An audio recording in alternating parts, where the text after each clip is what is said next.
యూదులు ప్రపంచవ్యాప్తంగా 1,50,00,000 నుంచి 1,60,00,000 మధ్య ఉంటారు.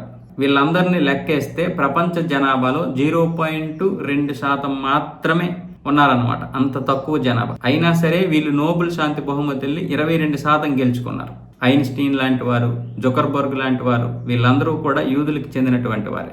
వీళ్ళకి ప్రపంచవ్యాప్తంగా అనేక బహిష్కరణలు, అవమానాలు జరిగాయి. భారతదేశం మాత్రం వీరికి చాలా అండగా నిలిచింది. అంతేకాదు ఒక్క వీళ్ళకే కాదు, చాలా దేశాల వారికి అయితే అండగా నిలిచింది. ఇప్పుడు యూదులు మన గుంటూరులో కూడా ఉన్నారు, కావాలంటే మీరు చూడొచ్చు. అయితే వీరిలో కసి, ఏదో ఒకటి సాధించాలి, మనకి ఒక గుర్తింపు రావాలన్న కసితోటే వీళ్ళు ఇప్పుడు ఇవైతే సాధించారు.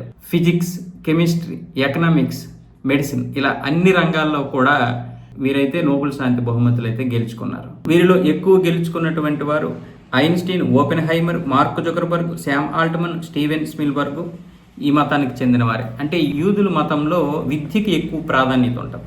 మన దేశంలో కూడా విద్యకే ఎక్కువ ప్రాధాన్యత ఇచ్చారు. అంటే మన మతంలో కూడా, మతం కాదు మన ధర్మంలో ఎక్కువ ప్రాధాన్యత ఇచ్చారు. కాకపోతే నలంద, తక్షశిల లాంటి యూనివర్సిటీల్ని మొత్తం తగలబెట్టేశారు. ఆ పుస్తకాలను 3-6 నెలల కాలం పాటు తగలబెట్టేశారు ఈ బ్రిటిష్ వెధవలు.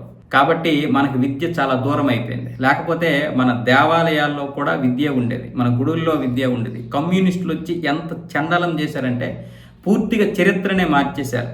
ఇక రకరకాలు గత 400-500 కాలంలో ఉన్నటువంటి చరిత్ర మొత్తం వక్రీకరించేశారు కమ్యూనిస్టులు. మన మీద లేనిపోనివన్నీ చేసేశారు. సనాతన ధర్మం అంటే ఇది, మూఢనమ్మకాలు విపరీతంగా ఉంటాయి, అలాగే సతీ సాగమనం, వీటన్నింటినీ కూడా తీసుకొచ్చి పెట్టేశారు మనలో. లేదంటే ఎక్కడ లేనివన్నీ కూడా తీసుకొచ్చి పెట్టేసి కంపు చేసేసారు.